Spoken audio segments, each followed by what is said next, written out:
ನಮ್ಮ ತುಳುನಾಡಿನಲ್ಲಿ ಆರಾಧಿಸಲ್ಪಡುವ ಪಂಜುರ್ಲಿಯ ಬಗ್ಗೆ ನಿಮ್ಗೆ ಗೊತ್ತಾ? ಪಂಜುರ್ಲಿ ಹೇಗೆ ಹುಟ್ಟಿಕೊಳ್ತು, ಪಂಜುರ್ಲಿಯ ದೈವದ ಮಹತ್ವವೇನು, ಇದರ ಪವಾಡ ಶಕ್ತಿಗಳೇನು, ಇದೆಲ್ಲವನ್ನ ಈ ವಿಡಿಯೋದಲ್ಲಿ ನಾವು ತಿಳ್ಕೊಳ್ಳೋಣ. ನಮ್ಮ ತುಳುನಾಡಿನಲ್ಲಿ ಪಂಜುರ್ಲಿ ಅಂದ್ರೆ ದೇವಾರಾಧನೆಗೆ ಎಷ್ಟು ಮಹತ್ವ ಕೊಡ್ತಾರೋ ದೈವಾರಾಧನೆಗೂ ಕೂಡ ಅಷ್ಟೇ ಮಹತ್ವವನ್ನು ನೀಡಲಾಗುತ್ತೆ. ತುಳುನಾಡಿನಲ್ಲಿ ಆರಾಧನೆ ಮಾಡಲಾಗುವ ದೈವಗಳಲ್ಲಿ ಪಂಜುರ್ಲಿ ಮತ್ತು ಗುಳಿಗ ಪ್ರಮುಖವಾದವು. ನಮ್ಮ ತುಳುನಾಡಿಗರಲ್ಲಿ ಈ ದೈವಗಳು ಸರ್ವೇ ಸಾಮಾನ್ಯವಾದರೂ ದೇಶದಾದ್ಯಂತ ಇದರ ಪರಿಚಯ ಮಾಡಿಸಿಕೊಟ್ಟಿದ್ದು ಈಚೆಗಷ್ಟೇ ತೆರೆ ಕಂಡ ಕನ್ನಡದ ಕಾಂತಾರ ಸಿನಿಮಾ. ತುಳುನಾಡಿನ ಆರಾಧನಾ ಪರಂಪರೆಯಲ್ಲಿ ದೈವ ಮತ್ತು ದೈವದ ಆರಾಧನೆಗೆ ಅಷ್ಟೇನು ಭಿನ್ನತೆ ಇಲ್ಲ. ದೇವರನ್ನು ಎಷ್ಟು ನಂಬುತ್ತಾರೋ, ಎಷ್ಟು ಪೂಜಿಸುತ್ತಾರೋ ಅಷ್ಟೇ ಅಲ್ಲಿನ ದೈವವನ್ನು ನಂಬುತ್ತಾರೆ, ದೈವವನ್ನು ಕೂಡ ಅಷ್ಟೇ ಪೂಜಿಸುತ್ತಾರೆ. ಅದರಲ್ಲೂ ಪ್ರಮುಖವಾದದ್ದು ಪಂಜುರ್ಲಿ ಮತ್ತು ಗುಳಿಗ ದೈವ.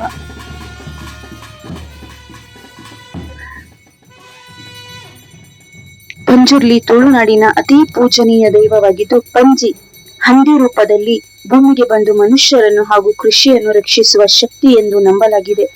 ಕೈಲಾಸದಿಂದ ಬಂದ ದೈವಿ ಅಂಶವೊಂದು ಶಿವನ ಆಜ್ಞೆಯಂತೆ ಮನುಷ್ಯರ ಕಷ್ಟಗಳನ್ನು ಪರಿಹರಿಸಲು ಮತ್ತು ಧರ್ಮವನ್ನು ಸ್ಥಾಪಿಸಲು ಕಾಡು ಹಂದಿಯ ರೂಪದಲ್ಲಿ ನೆಲೆಸಿದೆ ಎಂಬುದು ಇದರ ಮುಖ್ಯ ಪೌರಾಣಿಕ ಕಥೆ.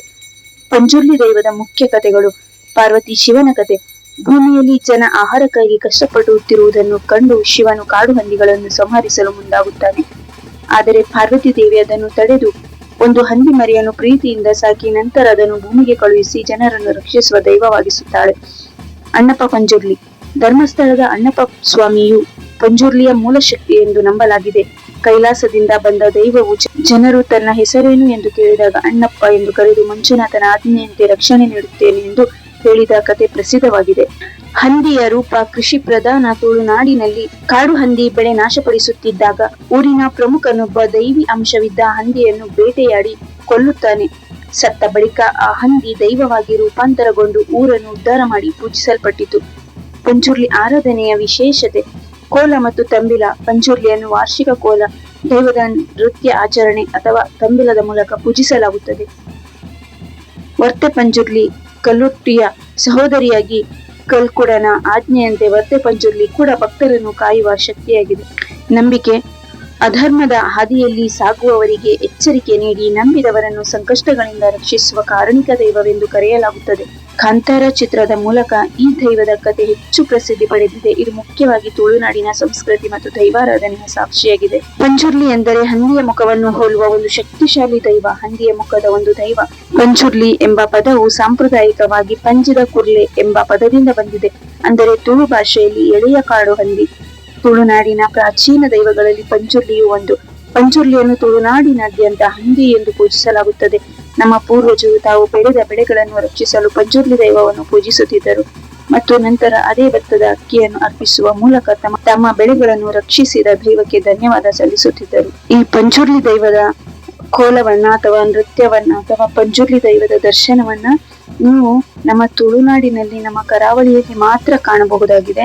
ಪಂಜುರ್ಲಿ ದೇವರ ಪವಾಡವು ಕೂಡ ತುಂಬಾ ಅಪಾರವಾಗಿದೆ. ವರ್ಷಂಪ್ರತಿ ನಡೆಯುವ ವಾರ್ಷಿಕೋತ್ಸವ, ಕೆಂಡ ಜಾತ್ರೆ, ಮಾರಿ ಜಾತ್ರೆ, ಆ ಸಮಯದಲ್ಲಿ ಪಂಜುರ್ಲಿ ಕೋಲ ನಡೆಯುತ್ತದೆ, ಪಂಜುರ್ಲಿ ನೃತ್ಯ ಸೇವೆ ನಡೆಯುತ್ತದೆ, ಪಂಜುರ್ಲಿಯ ದರ್ಶನ ನಡೆಯುತ್ತದೆ.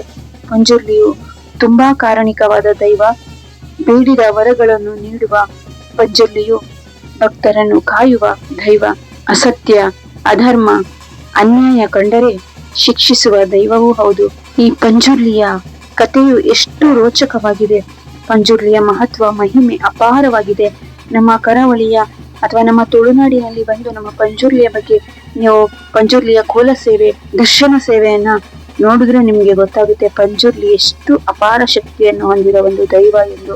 ತುಳುನಾಡಿನಲ್ಲಿ ದೇವಾರಾಧನೆ ಎಷ್ಟು ಮುಖ್ಯವೋ ದೈವಾರಾಧನೆ ಕೂಡ ಅಷ್ಟೇ ಮುಖ್ಯ. ದೇವರನ್ನು ಹೇಗೆ ನಾವು ಪೂಜಿಸುತ್ತೇವೋ ದೈವವನ್ನು ಕೂಡ ಅದೇ ರೀತಿಯಲ್ಲಿ ಪೂಜಿಸುತ್ತೇವೆ.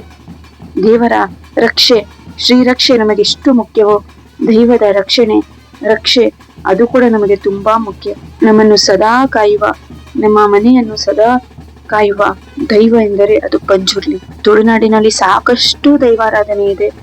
ಪಂಜುರ್ಲಿ, ಗುಳಿಗ, ವರ್ತೆ ಪಂಜುರ್ಲಿ, ಇನ್ನು ಸಾಕಷ್ಟು ದೈವಗಳಿದೆ. ಇದು ನಮ್ಮ ಉಡುಪಿ ಜಿಲ್ಲೆ ಕೋಡಿಬೆಂಗ್ರೆಯಲ್ಲಿ ನಡೆದಂತಹ ಪಂಜುರ್ಲಿ ದರ್ಶನ ಸೇವೆ, ವಾರ್ಷಿಕ ಕೆಂಡ ಜಾತ್ರೆಯ ಸಮಯದಲ್ಲಿ ನಡೆಸಿದಂತಹ ಪಂಜುರ್ಲಿ ದರ್ಶನ ಸೇವೆ.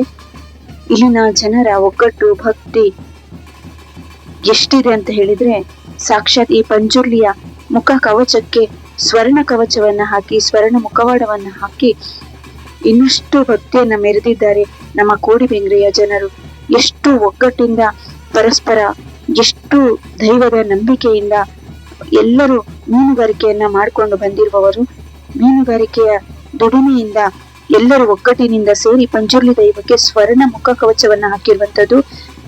ಈ ದರ್ಶನ ಸೇವೆಯಲ್ಲಿ ಆ ದೈವ ಏನೆಂದು ನುಡಿಕೊಡ್ತು ಅಂದ್ರೆ, ನನ್ನ ಮುಖವನ್ನ ನೀವು ಬಂಗಾರದ ಮುಖವನ್ನಾಗಿ ನೋಡಲು ಇಷ್ಟಪಟ್ಟಿದ್ದೀರಿ, ಅದೇ ರೀತಿ ನಿಮ್ಮ ಜೀವನವನ್ನು ಕೂಡ ನಾನು ಬಂಗಾರವನ್ನಾಗಿಸುತ್ತೇನೆ. ನನ್ನ ಮುಖವನ್ನ ಬಂಗಾರದಲ್ಲಿ ನೋಡಲು, ನೀವು ಸ್ವರ್ಣದಲ್ಲಿ ನೋಡಲು ಇಷ್ಟಪಟ್ಟು ಅದನ್ನು ಮಾಡಿಸಿದ್ದೀರಿ. ಇದಕ್ಕೆ ಕಾರಣರಾದ ಎಲ್ಲರ ಜೀವನ ಬಂಗಾರವಾಗಲಿ, ಎಲ್ಲರ ಬಾಳು ಬಂಗಾರವಾಗಲಿ. ಅದೇ ರೀತಿ ನಿಮ್ಮ ಜೀವನವನ್ನು ಕೂಡ ನಾನು ಬಂಗಾರವನ್ನಾಗಿಸುತ್ತೇನೆ. ನಿಮ್ಮೆಲ್ಲರ ಜೀವನವನ್ನು ಕೂಡ ನಾನು ಬಂಗಾರವನ್ನಾಗಿಸುತ್ತೇನೆ. ನನಗೆ ತುಂಬಾ ಖುಷಿಯಾಯಿತು, ಆನಂದವಾಯಿತು ಎಂಬ ನುಡಿಯನ್ನು ಪಂಜುರ್ಲಿ ದೈವ ಕೊಡ್ತು. ನಮ್ಮ ಕೋಡಿಬೆಂಗ್ರೆಯ ಜನರ ಒಗ್ಗಟ್ಟು, ಭಕ್ತಿ ಎಲ್ಲವೂ ಇದಕ್ಕೆ ಸಾಕ್ಷಿಯಾಗಿದೆ. ಇನ್ನಷ್ಟು ಹೊಸ ಹೊಸ ವಿಡಿಯೋಗಳಿಗಾಗಿ ನಮ್ಮ ಚಾನೆಲ್ನ ಸಬ್ಸ್ಕ್ರೈಬ್ ಮಾಡಿ, ಶೇರ್ ಮಾಡಿ, ಲೈಕ್ ಮಾಡಿ. ನಿಮ್ಮ ಅನಿಸಿಕೆಗಳನ್ನ ಕಾಮೆಂಟ್ ಮೂಲಕ ತಿಳಿಸಿ. Thank you. ಧನ್ಯವಾದಗಳು.